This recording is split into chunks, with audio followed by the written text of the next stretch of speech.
Welcome. Where is everybody? Why is my thing not working? There we go. Sorry about that. Welcome everybody to CI Stories this morning. I hope everybody's having a great Sunday morning. We are here with Vicki Schrader, and we'll talk with her in just a few moments after this short message. I'll be right back. Ever feel like you're clinging to the edge of your teacher planner, just hoping today's lesson magically appears?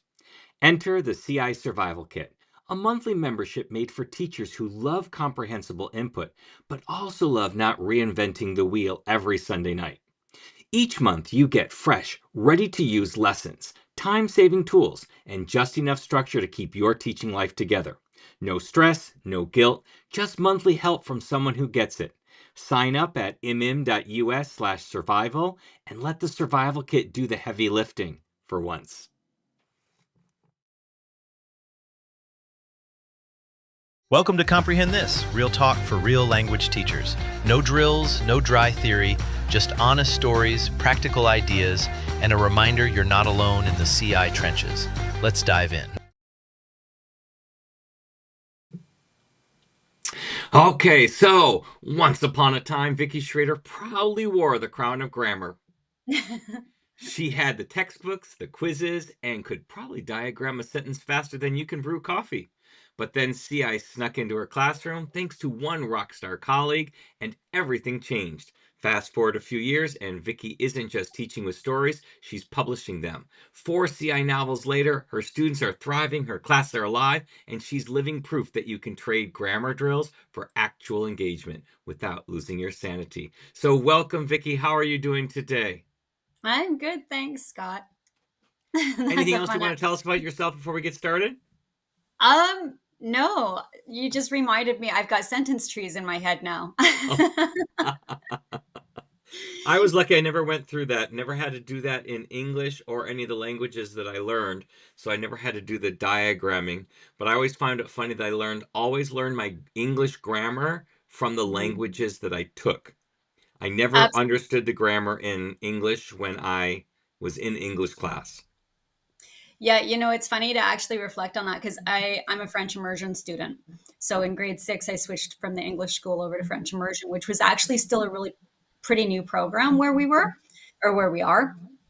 But it was through that because of course we learn our grammar from learning languages. So when I got to university and I was doing my linguistics classes, there were people saying, I don't understand this. I don't get it at all.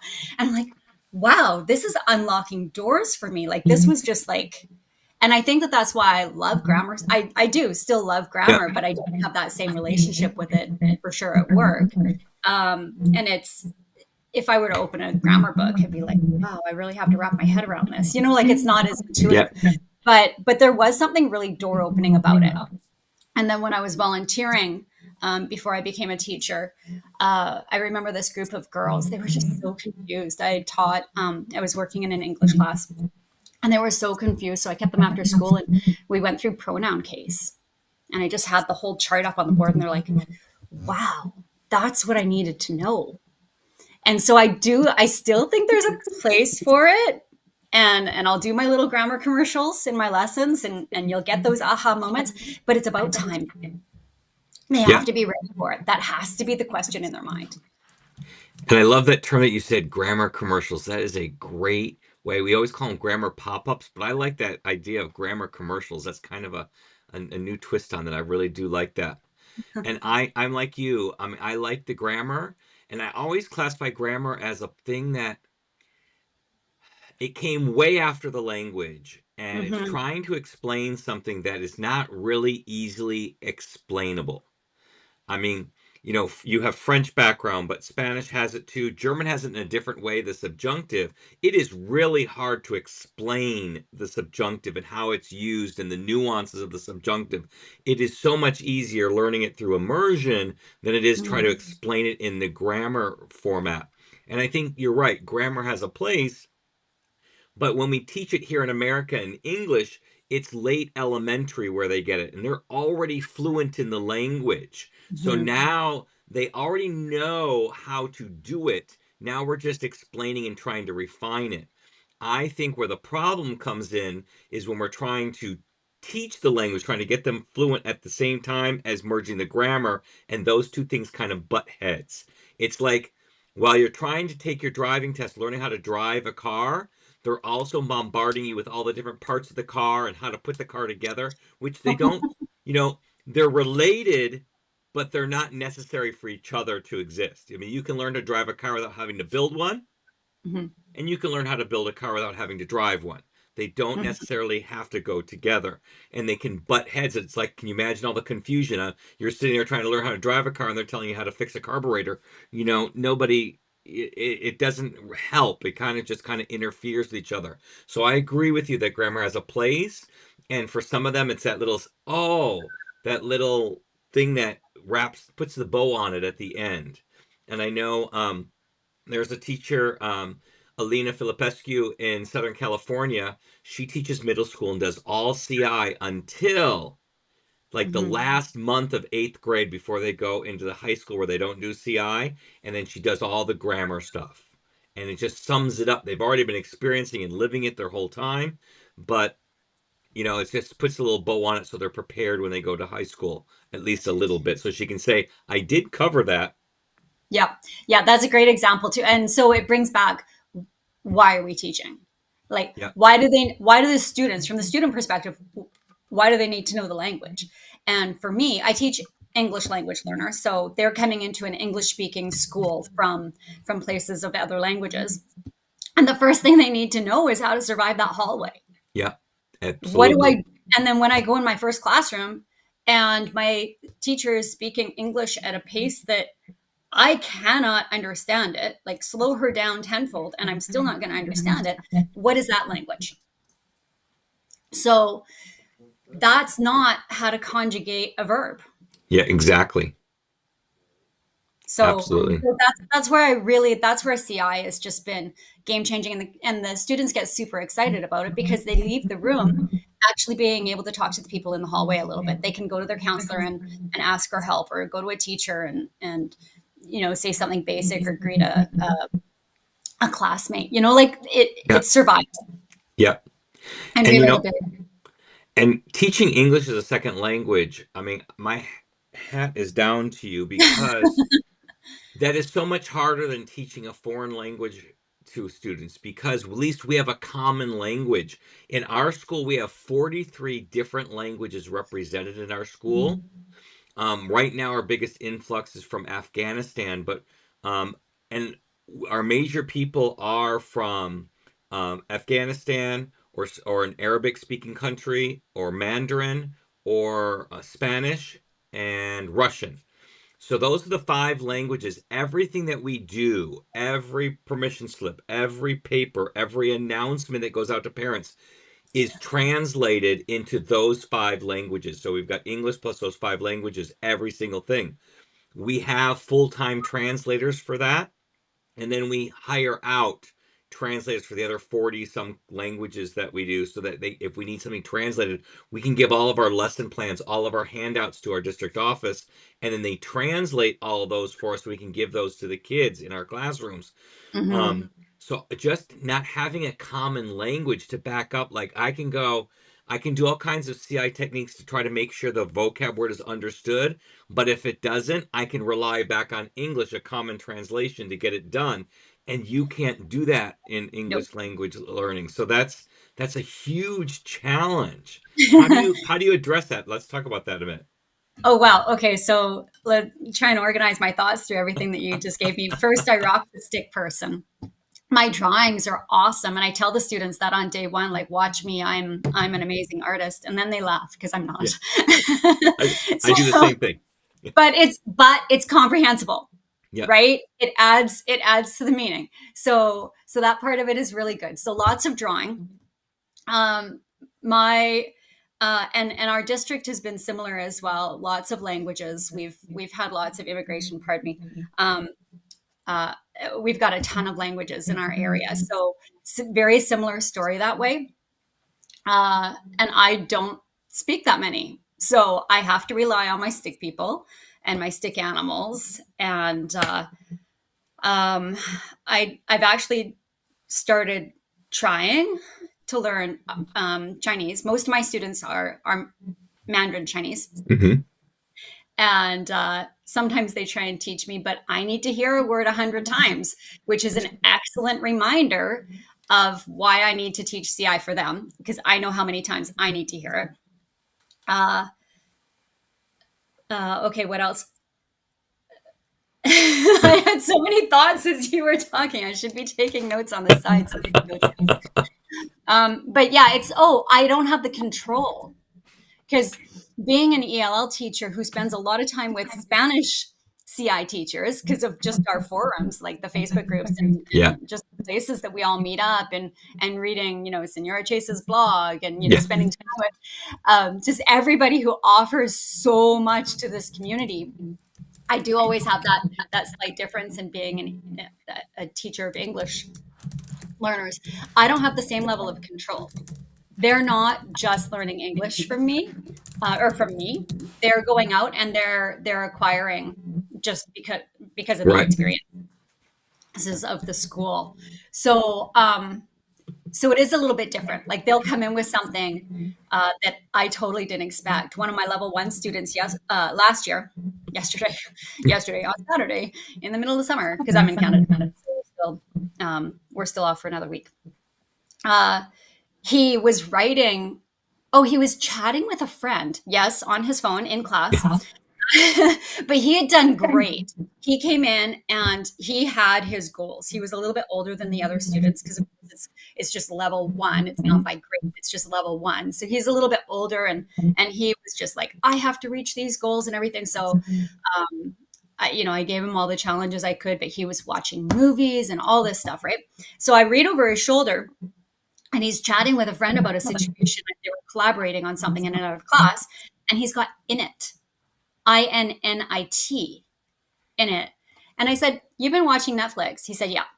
And we talked about, it was one of the movies out of England that he had been watching, and he picked up on this. I'm not sure, like Northern England. It's a slang word. Anyway, it was like these things are showing up, right? Yeah. Because I don't have complete control over what they're exposed to. They're getting it from the entire community, which is fun. But it's a bit of a difference as well. Yeah, it is because unless they're exposed, because living in California here, we have lots of Hispanics. That's the largest. It's not even a minority group in California. White is now minority compared to Hispanic. So they can get a lot of exposure, but what they don't get as much, like in your case where they actually have to function. Here you function in English, and there's a lot of Spanish places that you can go to and certain isolated places where you can function in Spanish, but you're not going to be functioning. You don't have to use Spanish to exist like you do with English. You're not going to find any German exposure here. You're not going to find any French exposure here, and you're not going to find any Mandarin exposure here, though we have a high fluctuation of Asians. There just really aren't as much in the area that we're in. If you go to Southern California or San Francisco, you'll get much more Asian exposure, much more of the Asian languages. And we have now, just because the influx ever since, the early 2010s, the Russian and Ukrainian immigrants have been coming over. And so you're getting some more Russian experience too, because we also teach Russian. At my school, we teach Russian, Mandarin, French, and Spanish classes in there. So That is amazing. yeah, we're relatively large. Well, it's an average high school in America, about 2,500 students. 2,500. Wow. We max out. Our school is built for about 1,000. We're 15, usually like 15, 1,600 enrollment. Yeah, I like our school because our school is built as a like a community college. It was set up that way. So we have different buildings. We have like the English building and the math building and the science building, just like you do in the college. They're all separate buildings because we don't have the snow, so the kids walk between classes outside. And we have a student union where the kids go. We call it the Raider Cafe, where they can go and hang out, just like they would in college.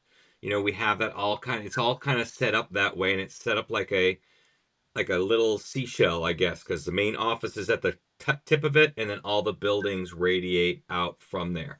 So they Oh, get kind of a college. It's a really nice. It was built in 2009, so not too long ago, and they built it as to try to make it more like a community college type atmosphere, which kind of leads to a little bit more maturity, I think. Well, the kids don't act that way, but it's supposed to lead them to more of a mature type of a situation, not so much the high school institutionalized type of school type of a place. There's lots of windows, lots of places to hang out, stuff like that. that's cool. And I love that they're offering so many other of the other languages as well, because that's going to offer those points of connection, right? Yeah, We've gone through generations of, oh, English only, and you've got to speak English only, which isn't fair. We know the research on being able to access your L1. What it was a quote I read just yesterday, something about, who was it? Uh, if you want to speak, like, if you speak to me in my second language, you're speaking to my head, but if you speak to me in my first language, you're speaking to my heart. yeah, um, I just read it, so anyway, I can't give credit where credit is due on that. But my students, when they start speaking Mandarin in class, like, yeah, last year, at the beginning of the year, anything I said, there was this one kid that immediately he turned to his friends. Immediately, every single, well, when what he was saying. What did she say? What did she yeah, say? What did she say? Which, CI teacher, that's my clue. I'm not at his level. I'm speaking above him. So, but at the end of the year, he was fantastic. I just, I took pictures of the things that he wrote, because I was just like, this is not the same kid. This is incredible. But that's CI. But when they see me trying to learn Mandarin as well, every time they get a little bit excited. There's at least a few kids that will completely lean into that. It's like, she's trying to speak our language. Or if I actually have a phrase, because I'm doing my Duolingo tells me I'm A1 in Mandarin now. I'm not. I need to yeah, go back to the beginning and start again. But, I'll hear a phrase. I'm like, oh, you know, and I can maybe say something back to them. And it's really cool because it speaks to the heart. yeah, absolutely. So I There's love that your school is offering so many different languages, because for all of the students, the language groups that you named, they can connect with born English speakers, not born, but you know what I mean, yeah, like raised in English. They can actually be connecting across cultural groups and language groups. That's it, awesome. I it love is. It offers great opportunities, and I always tell the kids, I go, it doesn't matter if you're going to a foreign country and you don't speak the language. That doesn't matter, but you need to at least try and learn some basic phrases. Excuse me. Have a phrase book ready. that. Hmm. Know at least please and thank you. Those Hmm. kinds of things, because it goes a long way. It goes a long way. I know I was always afraid my French is the worst of my languages. I took it in high school. I took 2 year up to intro to French literature in college, and that ended in 1992. And then I didn't take any French after that. Then I started taking some CI classes with Karen Rowan's program, Fluency Fast, on Sundays, just to Yeah. get it in my head again. And then I went to Paris, but I always heard horror stories about Paris. That if you don't speak their language, they are gonna like poo poo you and turn you away. Well, the first year I went to France, I went to Agen for the Agen conference, and I landed in Toulouse. And I didn't do the Paris route. I avoided Paris because I heard horror stories about Paris. So I avoided. You could either go to Paris and take a 3 hour train to Agen, or you can go to Toulouse and take an hour train to Agen. So I said I'll go to Toulouse. So I Hmm. went, landed in Toulouse, and I go to the information booth, and she's got a little sign that says on her chest, that says, "I speak French, German, English, and Spanish." And I said, Oh. "Oh, good. I've got most of those languages, but French is out." So I said in my broken French, "I don't speak French. Can you please tell me how to take the bus to the train station? I can speak German, English, Spanish." Yeah, that's it. German, English, and Spanish. And Hmm. so then in her perfect little French, she tells me how to go. And I'm like, "Oh my gosh, I just asked. That was one of the only languages I said I don't speak. Can you please help me?" But I figured it out and got there, got to my train and everything. And then the next year I went back to Agen. I spent 2 days in Paris, and my French is horrible. Hmm. But they treated me so nice, and they didn't even insult me by speaking English back to me. When I spoke to them in French, they spoke back to me in French, even though most of the places would know English, especially in the touristy areas or the restaurants around, the Eiffel Tower and such. But they respected me enough to keep it in the French and not. So I had a really pleasant experience, and I was very upset with myself that I didn't spend more time in Paris. Though we did have a scary moment in Paris because at that point, I think it was Algiers won the not the big World Cup, but they have like a regional World Cup. And so over that area, they had some kind of soccer tournament, and the Algerians won. And so there was mass hysteria in the streets of Paris. So all the subways closed down early, and the place we were eating said you need to get out. They're telling us all to go home to get off the streets, and we're like stuck. We couldn't take the subway to get back to our hotel, and we had to cross the Champs Elysees to get back. And they said don't cross the Champs Elysees. It's a mess. It was bumper to bumper traffic. We had to get an Uber, and it was hard to get an Uber. There were people out there honking their horns, doing all kinds of car things, driving on the sidewalks. It wasn't a riot. It was just exuberance, Yeah. but and Okay. and lawlessness. Mm. People were running through the red lights. They were doing all kinds of stuff and took over the streets. That's why the Parisians were saying, "Get back to wherever you're supposed to be." It took us like an hour to get back there, and I was with Karen Rowan, and Karen Rowan's going. She's like, "Oh, this is so exciting." I'm like, "This is not exciting. We need to get back to where we need to be. I don't want to be caught out here." Yeah. Yeah. Well, okay. Every time you say Karen's name, you can see I smile. I have to give a huge shout out to Karen. Um, and it's through my colleague that I found her, which is awesome. And I did her CI, how to write a CI novel over the summer Hmm. course. So, and then I did another rendition. Like I've done a couple of things through Fluency Fast as well. And that's been a huge part of my learning journey, huge part of my learning journey. So big shout out because that's just amazing. And then I finally crossed that ocean and got to Paris last spring. So you're bringing back all kinds of Yeah. memories. Um, and we did go to Toulouse. And I have to tell you, uh, Paris, same thing. Everybody, people say, oh, people are going to be friendly or whatever.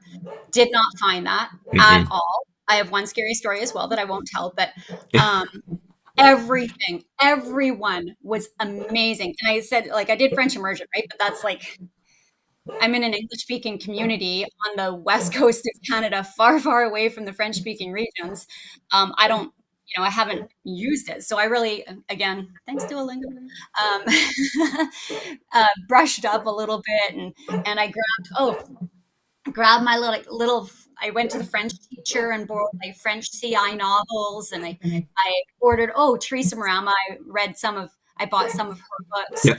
so that I could brush up on my French, right? Like knowing a year in advance. And I did that. And then and everywhere we went, my husband's like, speak to my wife. She's practicing her French. And I'm like, oh, thanks. Because I just have no opportunity to speak Yeah. it. Right? I've got a couple of awesome Francophone colleagues as well. And we get some chances, but my French is so slow. Like it's just not fair. But in Toulouse, we went into the hotel to check in and he pushes me forward. He's like, speak to me. She's practicing her French. He immediately slowed down his speech, not in a patronizing way at all. And he made it. I was like, oh my goodness, you could be a CI teacher. Like he was so comprehensible. And Toulouse, right? He's not that far from Agen, which is like a dream goal of mine to go attend Agen. But I just like, man, buddy, you are just like Yeah. a saint to all the non-French speakers coming into your place. That was really cool. Yeah, it makes a big deal. And Agen is a great place to go because they do it very French wise. So there's the language classes in the morning and you observe or you participate. And then in the afternoon is all the CI teaching stuff. But in the middle, there's a 2 hour lunch because you can't do lunch in 30 minutes in France. I think it's a law against that. Mhm. So we're in there and we're having conversations because there's not a place. We're all in different places. So the whole city becomes our conference. So we see all the people, we're eating lunch with everybody, and there are conversations simultaneously going on in 4 or 5 different languages. It's so beautiful to hear. I'm talking a little bit of French over here, a little German over here, a little Spanish over here, English over here. It's really a great experience. And the city of Agen welcomes us with open arms. The mayor always holds a little soiree in the afternoon, a little cocktail party, throws out everything out there. It's a really great place. He talks to us in his broken English, and then mostly in French. Um, he welcomes us. They usually set up a tour of the city as well that you can go through. And Agen is the biggest suburb of Toulouse out there. So you've got Mhm. some major stores in there, and it's just a nice walkable city. Like the train station to the hotel is walkable. It's like 4 or 5 blocks. And we walk everywhere. You don't need an Uber. You don't need to rent a car. It's a really nice, and people are friendly, and it's a nice atmosphere, and it is a great conference. If you could ever get to it, that is one I highly, highly recommend. It's Yeah, always the hopefully last week of July. I hope to get to it sooner than later for sure. Yeah. But it's lovely to hear. Like, isn't that exactly the goal, to have those 4 or 5, all those conversations in all those different languages? And what you're seeing there is people connecting. Yeah, absolutely. And that's our goal, is for people to connect. And in this world, like, isn't that what we need? We need more people to connect in a way that we can just hear each other's hearts. And And there are people from everywhere that come. I mean, there are people from Africa who come. They're all over Europe. We have people from, you know, the non-European part of Turkey coming in, all there are people coming from, we got Asians, there are people coming from everywhere, and it's a far way to travel. Unless you're from Europe, Agen is not a close place to get to. Mhm, It's not even a mhm, major city. But I thought about it. If I ever could live in a French place, that I could find myself living in and being able to survive in Agen. Because I remember I was there during right at the end of COVID, but they were still requiring COVID tests to travel. mhm, My friend there, she says, "Okay, I'll go with you to the pharmacy to get the COVID shot and explain it in French, right?" Well, at the time, they changed our schedule in Agen, and I'm like, oh crap, you can't come with me now. How am I going to go there? Because she made the reservation. She called, made the reservation. She goes, mhm, okay, this is how you say it. This is what you do. I had to go to the pharmacy and navigate mhm, getting a COVID, not the COVID shot, the COVID test to make sure I was clear with COVID. So I'm like going in there, and I have to explain that I don't have the social security card for France, that I'm paying mhm, in cash, and she didn't know how to handle that. She's like, but give me mhm, your social security number. I'm like, my social security number will not work in your system because I am not French. I need to pay by cash. And she goes, you're going to pay by cash? It's going to be very expensive. I'm like, that's okay. I planned for it. It was 20 euros. That was what expensive was.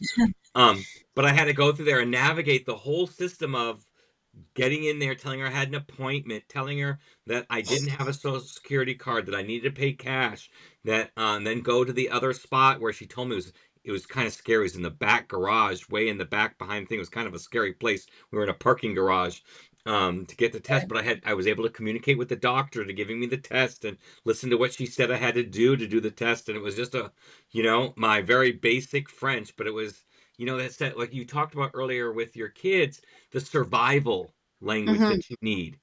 Conjugating all the irregular verbs is what didn't help me in that situation at Mm-mm. all.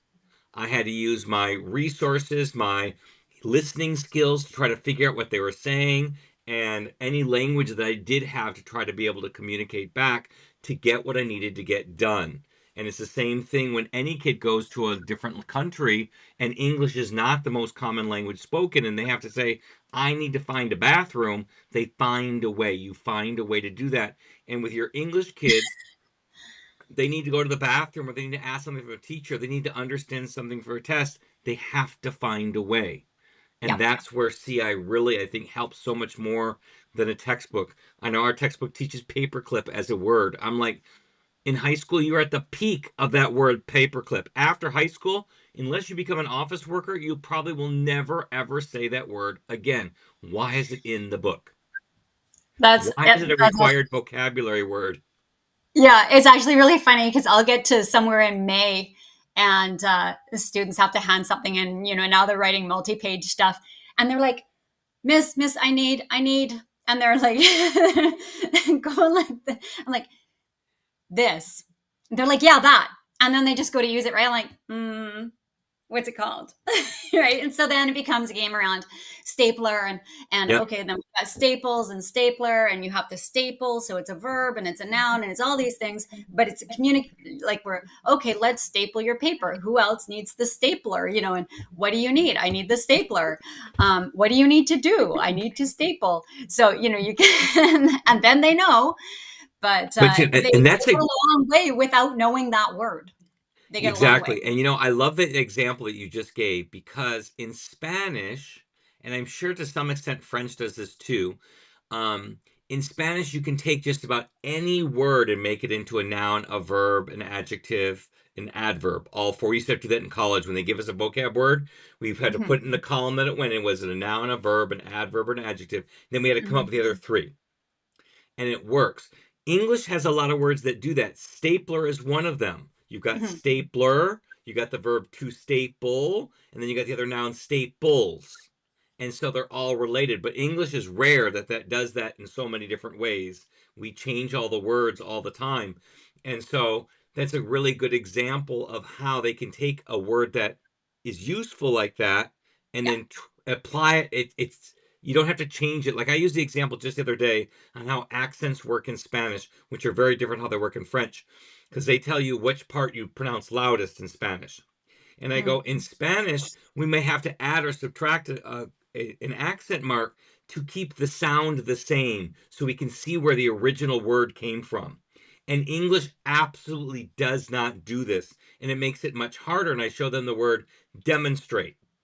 So demonstrate, the accent is on the de part, mhm, demonstrate. But when you make it into a noun, demonstrative, now the accent is switched from the de to the mon. mhm, And now you can't tell that my kids didn't know and couldn't figure out that demonstrative came from demonstrate because they mhm, sound differently. But in Spanish, it wouldn't be that. It'd be demonstrate and it'd be demonstrative. Wait, no, I can't do it. Demon, demonstrate demo- demonstrative. That's what it would be in Spanish. So the sound would be the same, so you knew that it was related to the original word. And mhm, so English doesn't do it, which makes it even more complex. That's what makes English so much more complex. The spelling, because we come from we're a hodgepodge of five different languages. If you follow the spelling rules of the language that word came from, it follows those spelling rules. But we don't have spelling rules overall for English. They just don't work. You always have exceptions. And they're really surprised to find out that in French and in Spanish and in German, spelling rules don't have exceptions because they're not a conglomerate of multiple languages. They're pure. So that's mhm. just a whole different aspect and makes your job even more difficult teaching English. Well, that's one of those places that you can use the board though, right? Even though Mm-hmm. the like because the spelling is consistent, they can see it. They might not Yeah. hear it, but they can see it. So for sure, and I do like how uh, the modalities, the like reading, writing, speaking, like it all does interconnect. So we do a lot of speaking, of course, but when it comes to writing, you kind of see it in a different way. But then they support each other, right? Yeah. Going back and forth. Reading supports writing, writing supports speaking. Like it all Yeah. just goes around. Yeah. And I So like the CI class too because students get better at listening. Whereas a traditional class, like I'll have students, they'll come to me. It's going to happen. It's going to happen in a couple of weeks. They're going to be at my door and they're going to say, I don't need your class because I've done 8 years of English.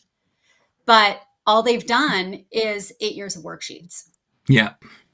And it takes about half an hour to discover that they don't have the English that they think that they do. So it's really fun and exciting to give them the things that actually make them say, "Oh wow, this is actually kind of different." Yeah. And it's Right? funny, you remind me of two things that came up in my career.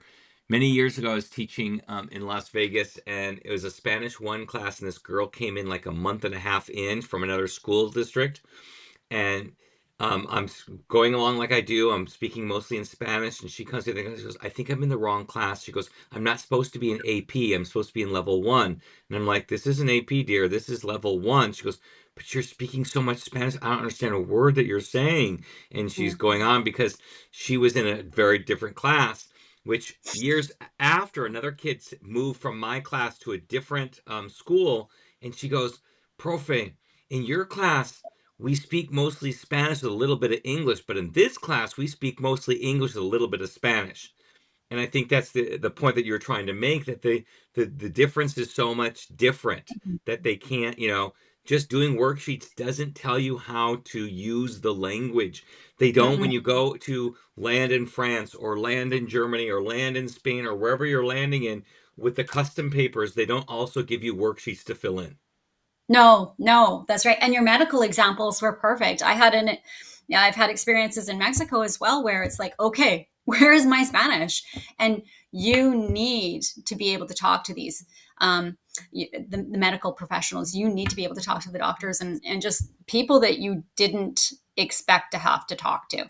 And the bathroom example, I want to give a shout out. I'll give a shout out to Senor Willie on that one too, because you know the song, right? Yeah. So when I was first starting with CI and dipping my toes in, and then dipping the first half of my foot in, I started slow. I did. I started like, oh, what is this? We still need our grammar, and eventually I got up to my ankle. Well, Senor Woolley was one of the places that I was looking. I was looking at TPR books too. They have like lots of resources where you can teach yourself how to script, Yeah.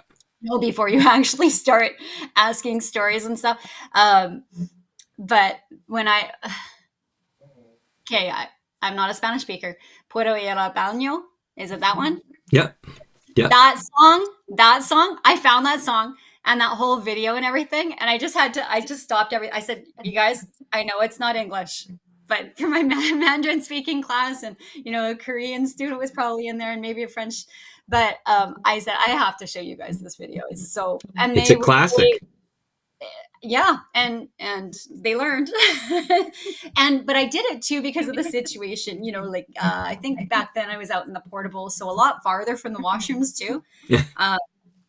So it's a thing. So then from there, of course, this is what you guys say. This is what you have to say when you need to go. But the video was really funny. Yeah. It is And a funny little video. it did the job. I haven't seen that for a long time, and it just took a second, and there it is. It's still there. I know before Senor Woolley, we had another one, Todd Hawkins, I think was his name. Mm. That's who I relied on for music, and it was a whole different approach to it. It was just a few songs. He had 2 CDs. He came out, he made the CDs in his garage type of thing, and put the sticky label on the CD and sent them out. That's what he did, and I still have them. I still use a lot of the songs, not all of them. They have some grammar ones in there, but Todd Hawkins, it is his name. And he Okay. actually came to one of the national TPRS conferences and did like a little sing along with us before Senor Woolley became a thing, because I didn't discover Senor Woolley till maybe 2009 or 2010, right when he was starting at that point. And I had already been teaching for 8 years since then, and so I had Mhm. used Todd Hawkins. And so, like, he does the taco song. I do that. I hate that song, but it teaches the vowels, how to pronounce the vowels. It's really dumb. Okay. If you can say taco and burrito and pepe, you know the vowels. And those are English words that kids already know how to say. And that's in Spanish, the vowels don't change sounds, unlike French or English. That's it. There's 5 vowels and they're 5 vowel sounds. Like Oh, English, we have wow. 11 vowel sounds. In Spanish, there's only 5 and they're pure. So we learned that song. And there's a couple other songs. There's one about the family. And he did all the songs in different styles. So the family song is like in the style of Barry White. He's got a very deep voice and a very Barry White type style. And he's got one about telling time, and he puts in Jerry Springer. The kids don't know Jerry Springer now, but when I started teaching, Jerry Springer was a big thing, and so everybody knew about Jerry Springer, and so it was kind of funny to have that in there to teach the time. So I used a lot of those songs still on my level 1, but he was my pre before Senor Woolley that's what we went to. And I use a lot of Senior Woolley now too, and the kids like it because there's videos, and I tell them that he actually pays and hires the kids in there. Those aren't necessarily his students, that are doing that, and they pay attention a little bit more. And I have a kid right now who has got lots of learning disabilities, is not really engaged in class, but loves the videos. And he goes, "Can we watch the one about the one in the thrift store?" I'm like, "Well, before we get to the one in the thrift store, there's like 4 or 5 that go around that one, and we need to lead up to that." So we started watching Guapo, which is good looking. And then we said Victor's Confession, where he confesses that he's not really good looking and he's wearing a wig this whole time. And then we show him Feo, Ugly. And there Mm-hmm. he gets the job at the thrift shop in the Feo one. You can see him getting the job at the thrift shop. So then I show him the thrift shop one, the Ganga, and Esuna Ganga, got that one.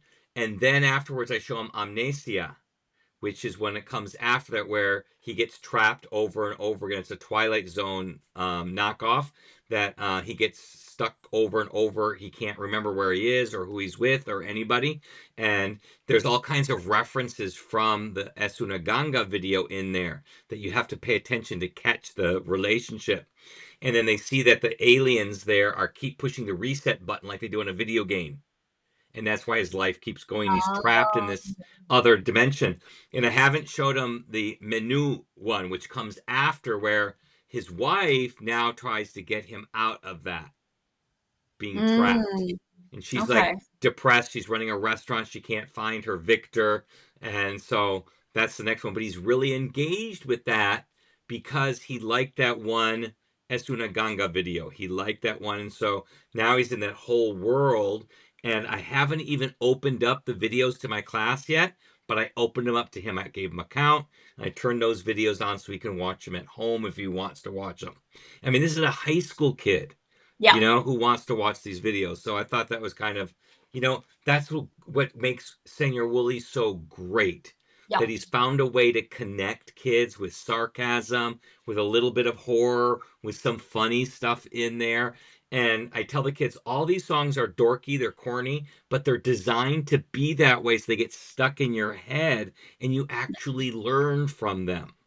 Yeah. And your student's going to accidentally learn Spanish, right? Yeah, Just because he's watching these things. But it's funny, the cultural references, was it Jerry Springer you mentioned? yeah, These things, they fall by the wayside. So our stories need refreshing. They need, and I think your COVID story in France, I think you have a story in there. I don't know if you've yeah, turned it in for the students yet, probably. yeah, So that's good. And I'm just going to say, like, if there's anybody watching this and you are musically inclined and artistically inclined in that way, we need English versions. Like, I yeah. want an English Senior Willie. It does it. He does Spanish. I need And he's someone. starting to delve into French, a little bit into French. Oh, I'm not talented that way. I can't do Yeah. that. And I don't, it's just, I I know admire that we kind of Spanish energy. teachers are so fortunate. We're so spoiled because we can find things so easily where the other languages not so much. Mhm. Not so That's much what I at all. found. Yeah, I spent, well, and that's the other thing with teaching English, is that for a long time, a lot of the best materials were written for primary, and you can't do that to a high schooler. Yeah. Like I got away with it one time. Actually, it was during my practicum when I had an English 10 honors class. Why you give that to a student teacher, I don't know, but I was thankful and I loved it. They were gems. But I sat them down with like a little kindergarten. It was prepositions. It's a book called Over, Under, Through the Clover, and they were doing like all their grammar stuff because they're an honors class, and they couldn't get their prepositions. They couldn't get them, and I found this book. I'm like, all right, guys, come on up here, and they loved it because they're that high achieving. They're always working way up here kind of class. They're like, can we sit around you on the floor? I'm like, yes, you can, and they got it. Right. But again, it was a grammar book, but it was written in a way that it was written through story. Yeah. Right. And I've looked at it since, and I mean, it worked for that particular class and that particular grouping. And sometimes it clicks and sometimes it doesn't. But the CI stories, like I did something similar when I was starting with Ask a Story. The first one I ever tried, I scripted it out. And had my blanks, had lots of blanks actually. And some places I didn't leave blanks where maybe I should have. And I asked, and so I got all the students to come up, and we went deskless that day. So that's fun. My colleague that I work with, who brought me into it and got me going, oh, she's so patient and such a gem. Oh my goodness, love her to bits. And I thought, you know what? Today's the day we're going deskless. And so the kids put the desks aside, and they're like, "What are we doing?" They all come up, and they had their rows, and we started building the story. I was asking the questions and stuff, and they gave me answers that I didn't want. I was like, no, that's not. Yeah. But it worked, and they loved it, and they had fun. And then I recycled that. Actually, I recycled those details into other stories, so it would pop up every now and then. Like those became truths about the students. You know that the shortest girl in the class could jump the highest. She could jump over a 2-meter high fence. And she said to me one day, she's like, "I don't think I can jump that high." I'm like, "I know you can't." It's a story, But you right? can in English class. Yeah, exactly. In our stories, in our reality for where we were, she could, and it shows me that she knows what we meant, right? And I do something very similar, and it was my classes this year are very different from the classes that I ended with the year with last year, where they just kept giving me story gems to be able to use to say funny things, and I can just pull from those and make a story like I had a kid. I told you I work at the career and technical aspect of our school, and one of them is Mhm. culinary, and he wanted to be a chef. And I asked what kind of restaurant he wanted. He said he wanted an elegant restaurant. I said, "What do you want to serve at your restaurant? What kind of food?" And he couldn't think of the word for steak. So this was level 2. So he Mhm. said cow instead in Mhm. Spanish. He said vaca, vache in French. Which is a So, bad word in Mandarin. is it? Mm. So, Be careful uh, how you say that one. so he If you're said that, speaking Mandarin, but they know we're not speaking Mandarin. yeah. So, So so that's the thing. And he said cow. So he was talking about steak, and I knew what he was talking about. So we went on with that. But I wrote a story about him being a chef of an elegant restaurant that doesn't serve steak. Its clientele are all cows. right, of So course, he because was he's serving. serving cow food to cows. Oh, So I that's made the funny awesome. story. So this year I'm like trying to get my kids to say funny things, and they weren't. So I got a kid the other day, it was last week. We were talking about I'm at the beginning of the year. I always talk about what their likes are, what their birthday is, all that kind of stuff. And he says he likes to go Mhm. kayaking. And I'm like, so when's the last time you went kayak? I go, did you go kayaking this summer? He's like, no, I didn't go kayaking this summer. So when's the last time you went kayaking? Because I think it was my birthday last year, which was August. So a year ago, August. And I'm like, where did you go? Well, I don't remember where I went. I'm like, how do you not remember where you go? Is what I'm thinking. You go, so you don't remember where you went? And he goes, no, but I capsized the kayak. It flipped over, Oh and no. I go, was it a lake or was it a river? Or was it the ocean? He's like, I think we were in a lake. I'm like, how do you not know? It's not like you're an old man and you're forgetting things that happened 30 years ago. It was last year and you're 14. So how can you not forget? And if it's an activity you really like, how do you not know if you were at a river or a lake or the ocean? So Hmm. this idea of a story came, and it's coming up for this Friday. Is their story where he's in his kayak and it tips over and he sinks to the bottom and hits his head on a rock, and now he forgets everything. Ah, So he good. forgets his family, and he forgets his friends, Um, and he forgets what he likes to eat, and he forgets how to get home, and all this over and over again. So they're going to learn really well the word forget yeah. in that sentence in there. But it's just so funny because I live off these types of stories, but I have to have kids who give me things. And up until he started, it was um a really dry. They weren't giving me anything I can work with. And in my last semester, the girl gave me something in the first day. I'm like, oh, I can work with this and I can start making the stories. And the kids get really enjoyable. Then that same day, another kid, his name is Victor, he's always late to class, first period. And he was wearing a red shirt. And I pull up his picture, and his handwriting is like a serial killer. I mean, it's all that, like you're writing a letter. So I go, you have the handwriting of a serial killer. And then I came up with a story. He's always late to class because he's performing his serial killer duties Oh before dear. class. And he's wearing a red shirt. And we asked him to go, is that a red shirt or is that a blood-stained shirt? We're going through. But Oh then I no. wrote a story about him being a serial killer of cell phones. So that's Mm, what he mhm. kills is cell phones. So before school, while he's running late, he is destroying cell phones. That's his thing. Okay. So Yeah. they're thinking I'm going to go somewhere else with this, but that's the story that we're writing. So to put that in there and make it fun. But when you take those things, the class culture, like your girl jumping way over the fence, Mhm. that's when they really get engaged. And I think that's really effective, a really great way to get kids engaged. Which Yeah. then brings me, I want to talk because we're almost done and we didn't even talk about you writing your novels. I want to talk about that. Oh, what do you want to talk about with them? Well, how did you get started? You know, because we don't have a Okay. lot of English novels. They're mostly all translated from Spanish. Yeah. Well, that's the thing, right? So I was looking. I've been looking my entire career for good stories. I'm just looking over at one of my old textbooks where they're like, "Oh, this has stories in it." Yeah, but it's all like I actually threw one of them into. I got a peer tutor to type it so that it was in a text I could use, and I threw it into the text utility tool online so that I could see the frequency Hmm. for all the different. Nothing was being used multiple times. No, like Yeah. content useful words. I'm waiting for your students to come back with forget. They're going to say, I Yeah. forgot this, I forgot Yeah. that work, and I forgot my homework. And so that's going to come back and get you. But that's what I found with the textbook stories is they don't recycle, they don't repeat, they don't give that level of exposure to the words that we really want them to be learning.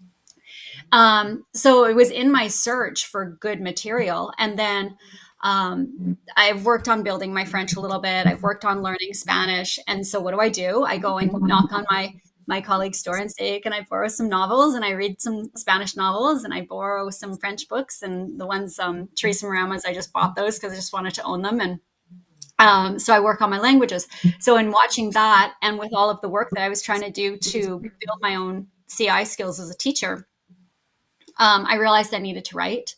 And there was a situation. So my first book um, comes from an experience at the beginning of every single year, which is students don't know how to open their locker. So, oh, actually, that was the first published book. So the first book, my colleague was mentioning in, I think it was one of Karen Rowan's sessions, and she was there as well, and as a presenter teacher, and she said when she first came to Canada, she realized there's this whole culture around our lockers. Like our students will decorate them for friends' birthdays. Like there's this whole locker culture. She says, I want to see a locker story. And I said, well, I just thought to myself, well, I have a locker story because I had some experiences myself, as a student in high school. And so that was actually my first story. And then I thought about that some more and I thought, well, and then there's the situation where nobody knows how to open their locker. So I thought, well, every single year I'm teaching my students how to open their locker. So that's the first one. That's that one. This is my proof copy because the other ones are at school. So a new school. And one of my career students did the art. And she's an artist, and that's Awesome. what she did for her capstone presentation. Not this, but she had done animation. I was like, I need you to do my cover. And then this one's a proof copy too. My daughter did that cover, so that was cool. Very I was like, nice. Yeah. you want to do the other one? So she did that one, and then then you guys have November is veterans. It's Yeah. Veterans Day. Yeah. Veterans Day, right? And we have exactly the same day, but we call it Remembrance Day.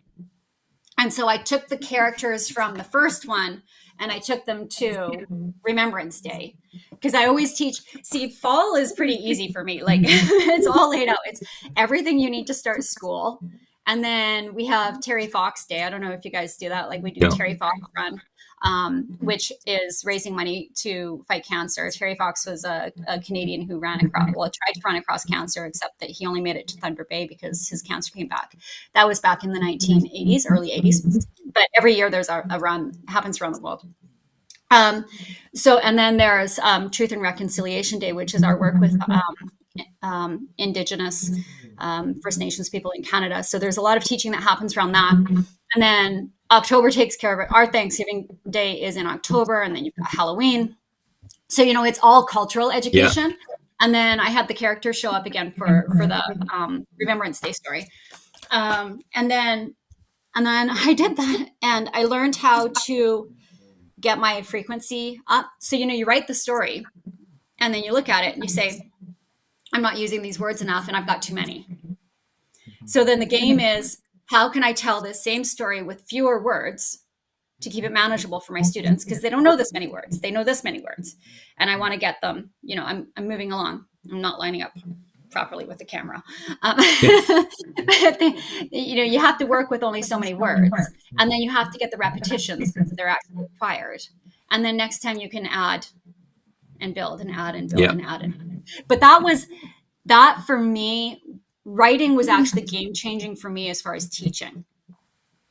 Because that's when I started to realize how much repetition I needed, and also how to stay in bounds. And I'm not great at that. I'm not great at staying in bounds because I want to say things that aren't in bounds. I don't stay in bounds. I never have. It's hard, but we know where we're not staying in bounds. Yeah. And we try and make up for that in some way, whether we're going back to our stick people and stick animals, and fantastic art on the whiteboard, because it's really amazing. But it makes them laugh. Yeah. It makes them laugh. So anyway, there was that. And then this year, at the beginning of this last year, so like a year ago, I was like, well, that's pretty good for books. I don't know what I'm going to write next, right? Like there's nothing there. I've got all my little story starters in a book, but nothing was lighting a fire in me. I was just like, if I'm going to write a book, and I'm tired like everybody else. And I'm just like, June comes around. I'm like, I'm so done. I thought, if I'm going to write a story, I'm going to write a story about cell phones, of stupid things. Like they just won't get out of the room, right? Like they're just so addicted. And I had like this super, super negative attitude. I'm like, okay, well, first you can't write that story because that's like the Peanuts teacher, Yeah. And I actually, Pi Day, March 14th, right? Yeah. And you get students to write haikus instead of haikus. Yeah. They actually, one of the students wrote one of my mantras in class: put your phones in the cell tower. I have this, it's a shoe rack. It's one of those shoe racks with the clear boxes, right? And then they just have to put their phones in there, and we call it the cell tower. So I call mine the phone jail. I have a lock box. They put it in phone jail. Yeah, I tried to be a little bit less punitive about it, but yeah, I mean, the same thing, right? Like, get that thing out of my sight, and I don't mean on your lap. Yeah. So put your phones, that's your first line, in, and then the cell tower. It was a haiku. It was a haiku. Yeah. So this is what I'm thinking is just, I got to write a cell phone story, but I have to figure out how to not bring this kind of negativity into it, right? I've got to make it fun. So then we're doing our Monday morning catch up. And these students come in and they're laughing. And I'm like, okay, this is a level 1 class. Okay. They're laughing. And there's like this community of laughter happening. I'm like, all right, tell me what's going on. And they're like, Mike and Sean have a story. And so I'm like, okay, tell me. And Mike says, well, we were going to Richmond. Richmond's a nearby city. It's where the Vancouver airport is. And it's got a really strong Asian community. And all the kids, like my kids, my son's in university. When he was growing up, he'd get on the bus and go with his friends into Richmond for noodles. And my daughter, she just took a trip a couple months ago with her friends because they wanted to go for noodles. This is where they go for, like, if you want good noodles. So these boys, Mike's like, we were going, Mike and or Sean and I, we were going to Richmond. Sean didn't get on the bus. I said, Sean, you didn't get on the bus? No, I didn't get on the bus. Why didn't you get on the bus? I don't know. I'm like, stop. Like, that's all I want. Tell me nothing more. I'm like, I know why you didn't get on the bus. And I'm thinking to myself, I'm like, I got it. So they just were going in circles on this, and it was really funny. And it was this whole thing, and everybody knows, like, Sean's totally addicted to his tech. So I came back a week later with I don't know, folded up paper. I run off the Xerox, off the photocopier, and Sean came in, and I said, here. And he looked at it, and it's just like total draft, right? Total draft, beginning to end, this story of going here and going there and all this. And he's like, no way. And I said, have a seat, read it. And he's reading it. He's like, no way. And Mike is the second kid in the room. I said, go see Sean. He goes and sees Sean. And Sean's like, look. And they're like, no way. And these are like, they're not the most studious kids, but you can tell they're probably the social kids in the class, right? But you get them to try and write a sentence or a paragraph. It's just like, oh my goodness, we got penmanship. Like, we got work to do.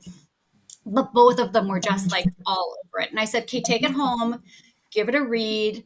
Tell me what you think. I mean, you want to get 13-year-old boys to read. You write a story about them.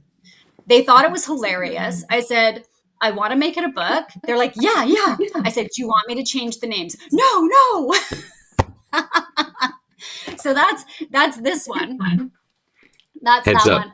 And then they actually read it. These are my level 1 students. The way they read it was closer actually to the level 2 published story, but I had to get it down to actually be appropriate for level 1, right? So I've actually published, so in this one book, like, it's a little bit thicker than the other ones, right? Mm-hmm. Where a little bit thicker, because in the end, I decided to do it in 2 levels. So that's your level 1 book, and then same book, there's your level 2. So if you get 2 kids, and it's the same story, it's just the second one has like 150 more words. So they're leveling up. Yeah. Right. And some of the students, I gave it to like the different classes. I'm like, okay, you guys need to tell me honestly, like, and I'd give it to the other teachers. I see we're over time. I give it to the other teachers, like, yeah, we want our classes to read it. So they read it. And I said, we'll get them, like, they said, do you want feedback? I'm like, yeah, I do. But they got to be honest. So they're like, Mrs. Schrader wants feedback. You have to be really, really super honest. So then they have to read it. So that book worked really well this year. So different classes were reading it. I gave it to one class. The kids were like, Richmond is said too many times in the first chapter. Here's just the name of a city. It's just, I'm like, okay, all right, got it. But yeah, so it's fun. Publishing is a fun game to learn about, but as far as being a teacher, and it's just kind of a bonus too, and it's really cool to give them a book. Like the boys, I gave them the photocopied draft, right, in book form, and I always like to fold it and make it look like a book, not a manuscript, so they feel like they're actually reading something. But yeah, like now they can actually read books, and I've got like this whole collection now on my shelf. And actually, Shehal Khan, I don't know if I'm saying it right. I think I'm pretty close. Shehal Khan is the Mandarin English one that is written by Linda Lee and Dr. Stephen Krashen. They wrote that one together. It's missing off my shelf. I bought it for myself and I put it on my classroom library shelf, right? Of course I did. And they're like, oh, there's a Mandarin book. And it's in the characters. It's in the English. Pinyin. It's got the pinyin. And in English. So it's all 3 languages on every page, right? So I'm telling them, like, that's my book. That's so I can learn Mandarin, because I want to know what you guys are saying. Yeah. Right? But it's missing right now. But that's a good missing because a kid took it because they liked that book. I know. That And that's a good feeling when a kid wants to steal a book. I know. That you I'm won at okay that with moment. that. Yeah, That's like, I mean, how much is that book? $8, $10, yeah, something? Like, that's $8 well spent, right? And exactly. Celine, I'm gonna get her name wrong. Celine Lene. She wrote The Gray Planet. Yeah. Hmm. And she wrote it. I know she's written it, and I have it on my shelf in English. And I also have the Chinese one. And again, I tell them, I'm like, that's for me. But they pick it up and I don't care. Because then I give them the English one too, right? So it's so hard. It's been so hard to find level one materials for Yeah. teenage and up English language learners. My husband wants me to write romance novels for adult English language learners. I'm like, Well, you talk about word frequency and simplification because I'm not a simple, when I write, I don't think about it. And I told you I'm always out of bounds. But the way that I handle that is I don't translate orally. So if there's a word I don't know that I know my kids don't know, I'll just put it up on the board, English and Spanish. So I mm-hmm. can that's how I make them in bounds. And then people Mm, tell me like the first story that I have my kids read or listen to is already 300 words compared to what the textbook would have or somebody else. And they're like, how can you have your kids do this after 2 weeks? I'm like, but they can yeah. because I don't baby them along the way. If you baby them along the way, they're never going to be able to get to that level. So I throw them in heads and tails. And the first stories we did was last week was the first stories that I had them read and listen to. Um, and I still had scores in they had to answer 20 multiple choice questions in English about them. I still had scores in the 80s and 90s after Yeah. 2 weeks of Spanish. You know, they're doing this, and the stories are this big. Now, Mm-hmm. for the reading ones, I do gloss them, but because I have a lot of learning disadvantaged students, I don't gloss them the normal way. I gloss in parentheses right after the word Mm, okay. because a lot of kids have trouble tracking. They see the word, they see the footnote, they go to the bottom or they go to the back of the book, and then they forget where they were. They can't Right. go back and they have to start rereading from the beginning again. And so they never get past the stop. A special needs teacher told me about that they have this trouble doing this. So I put the parentheses right after the words.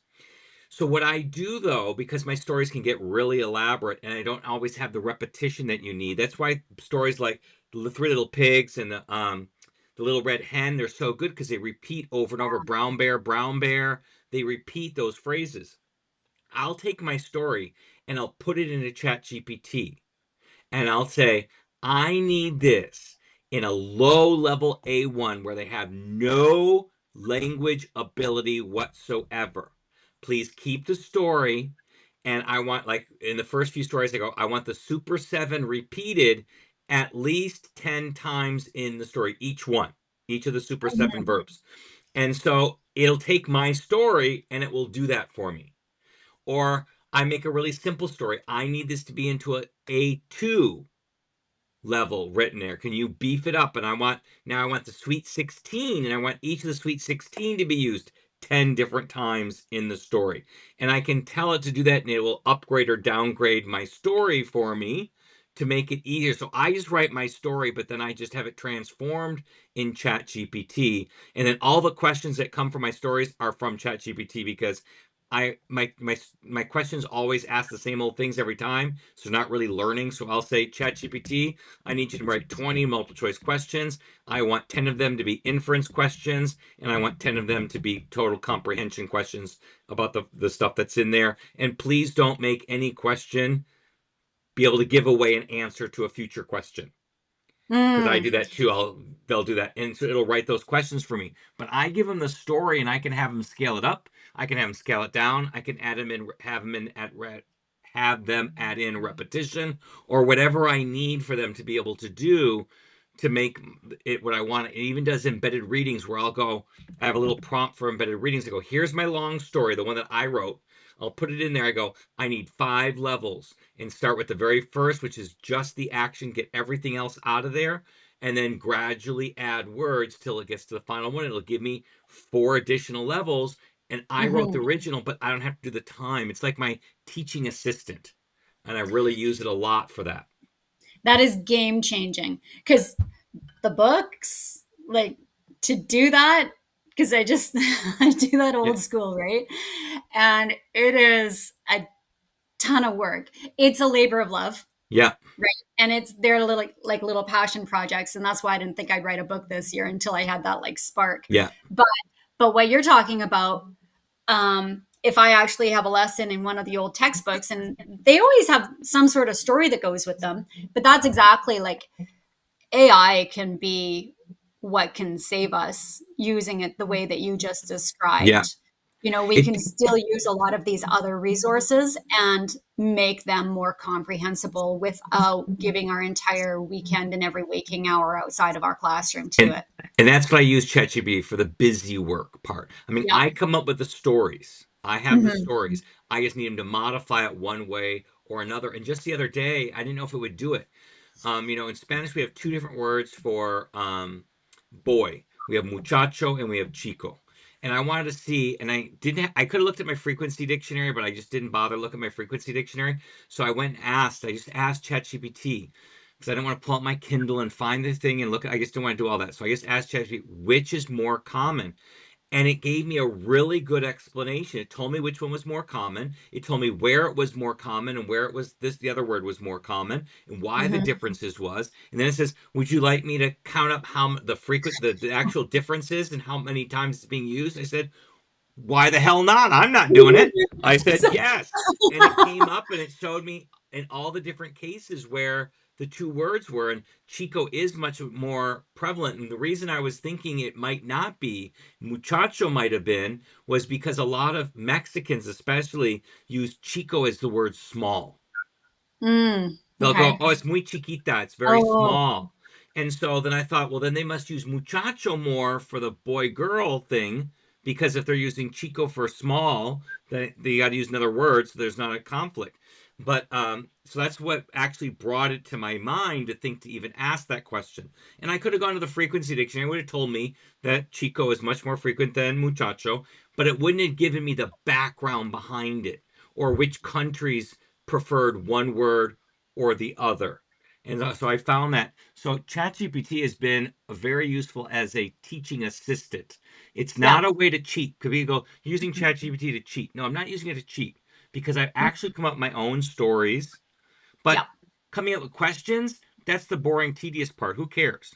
So Yeah. they come up with the questions on there. Or if I need to make it more repetitive, Yeah. then I can have them make it more repetitive for me, or any of those types of things that I do, or I give them a reading. I go, I need 5 activities that I can do with this reading that are not the same thing, and then something I don't always do. I go, I normally do this, this, this, this, this. Give me 5 more ideas that I can Yeah. do with this, and it gives me all these types of things in there, and it's really it can be a helpful tool. It's not just a normally cheating type of a tool.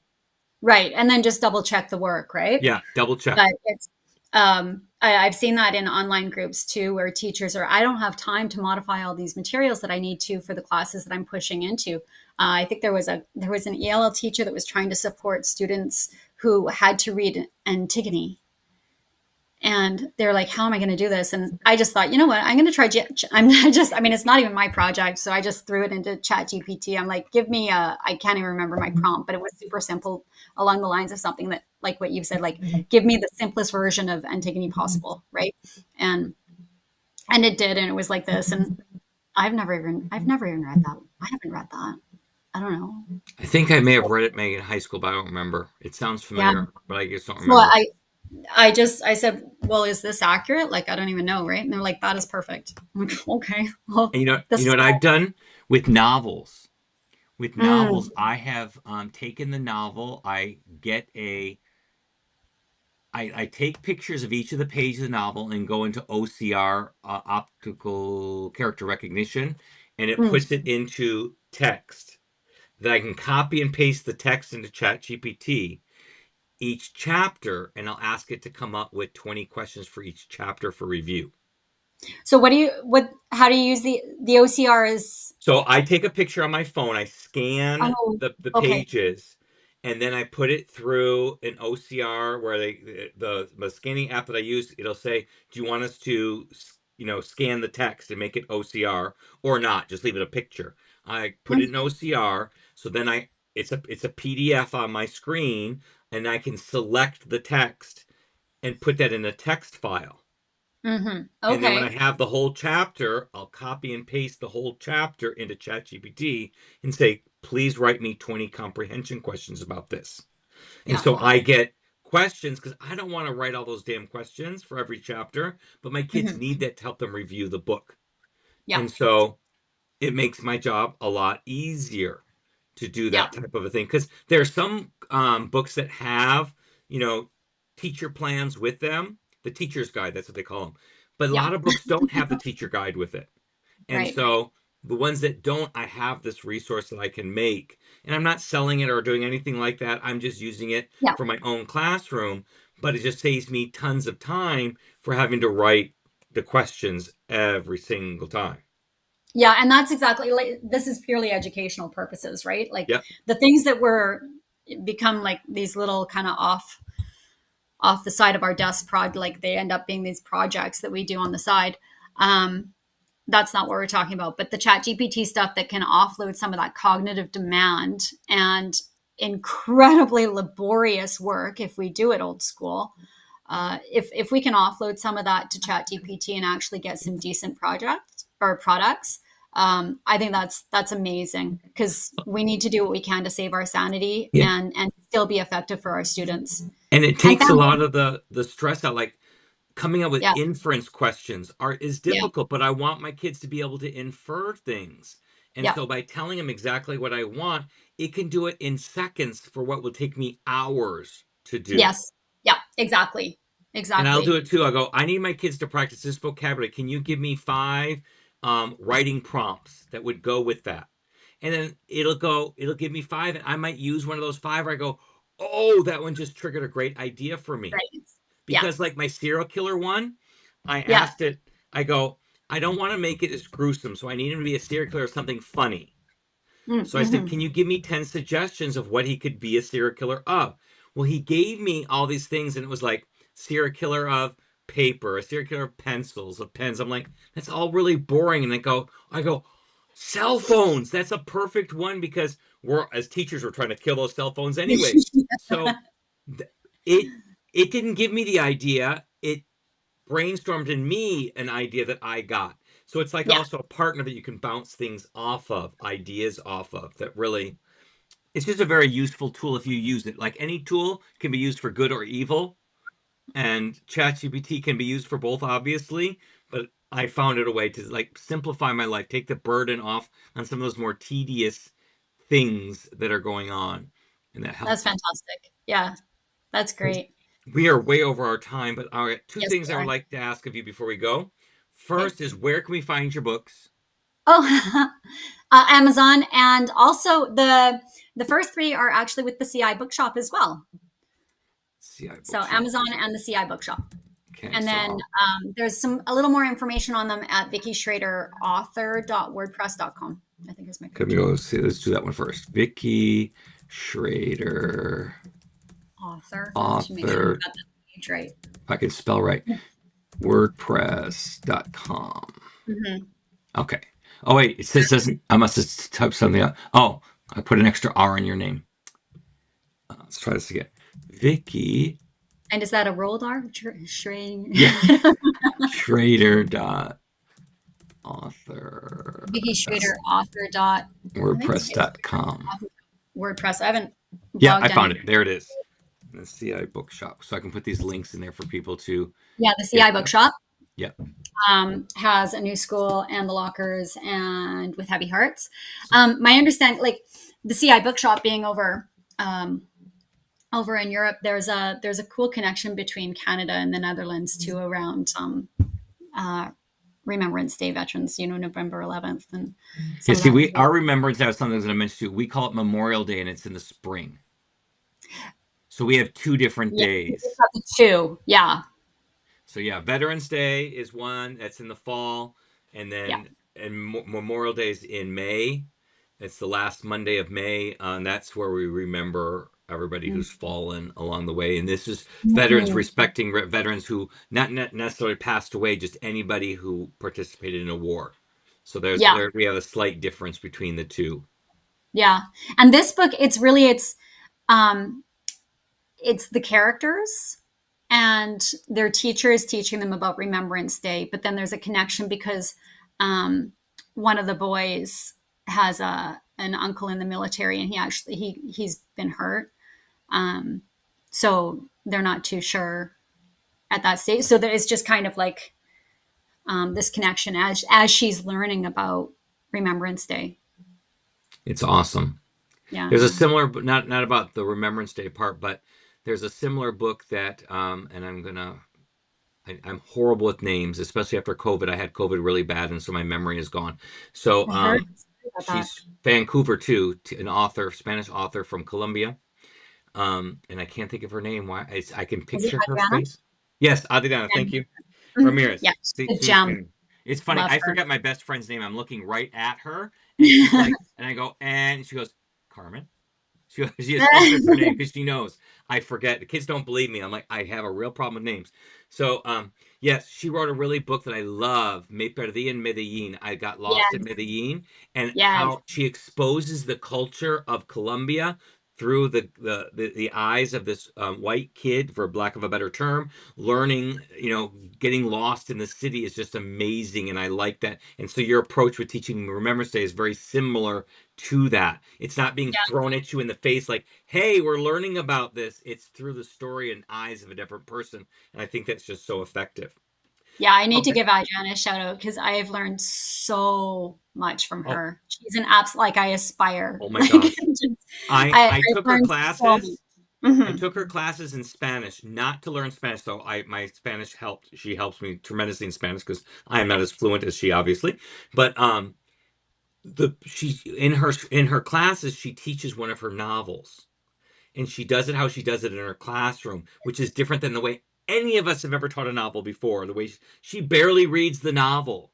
It barely. It's, in the classroom, she does all this other stuff, and it's so beautiful what she does with the novel and how she brings the novel to life in there. And I think I read 3 novels with her in through the classes, and it was just sheerly amazing and what you can learn.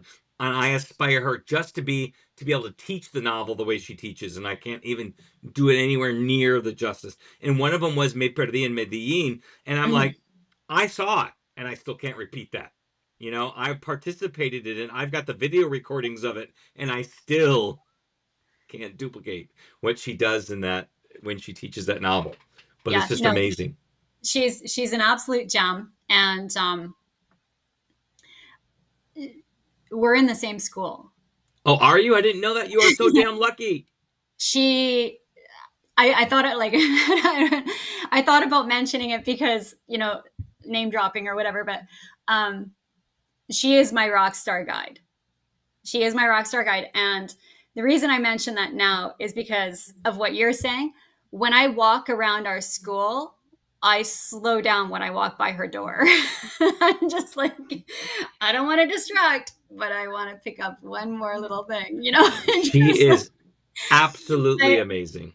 and it's totally serendipitous that is my situation, but I am so incredibly blessed by her patience, her knowledge, her like just everything. Anybody who knows her just And yeah, I met her in Agen. That's when I she met is a her. rock star. Yeah. I met her in Agen. Okay, Yeah. final, because we have gone way over. Um, what is your recommendation? What would you recommend to current CI teachers or new CI teachers? What would you recommend your best piece of advice? Okay. So let's talk to the new or the those who are moving with trepidation. Try it. Just try it. Whether you start with a movie, like a little CGI animation, choose something short, move slowly through it, and work on your circling questions. So your circling questions start with a yes no question, then who is it, then what is it, and where. And I mentioned before that I went to TPR books to look at their resources, and that helped me a lot in learning how to circle through or scaffold that knowledge and getting the students to repeat. And like they start with a yes or no, like totally accessible, right? Is the answer yes? Is it no? Is it a boy? Is it a girl? What's their name? Who is it? And just really basic. I'll start with a movie talk. I'll just put up a picture and just say, what do you see? Because that honors what they are already able to express. And they want to be able to show me, I already know some English because those worksheets produce something. Mm-hmm. Uh, so give them those opportunities to show off what they can do. Look for those gaps for what they don't know. And any student, you said something earlier that made me think, but I didn't actually go back to it.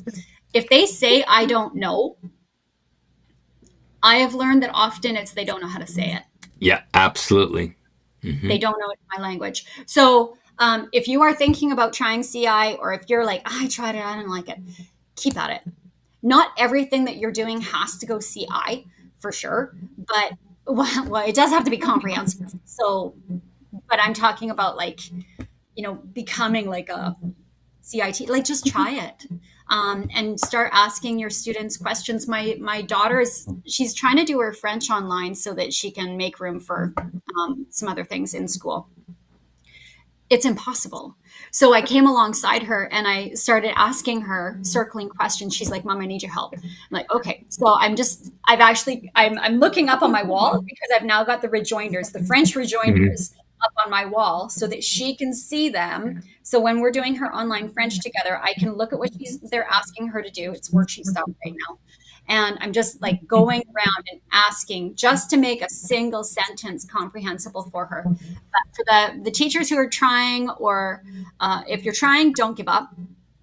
And if you're thinking about trying, do it. Yeah, You don't absolutely. have to do the whole thing every year. And I got that from Adriana. Just try one thing. Yep. Try one thing. Absolutely. Great advice. Well, for that, let me go ahead and wrap us up. So that was an amazing conversation that we had with Vicki. So I want to thank her so very much for joining us this morning. And thank you for tuning in to Vicki's CI story. And if you got a laugh, an idea, or even just a little inspiration, and how could you not? It was an amazing conversation with her.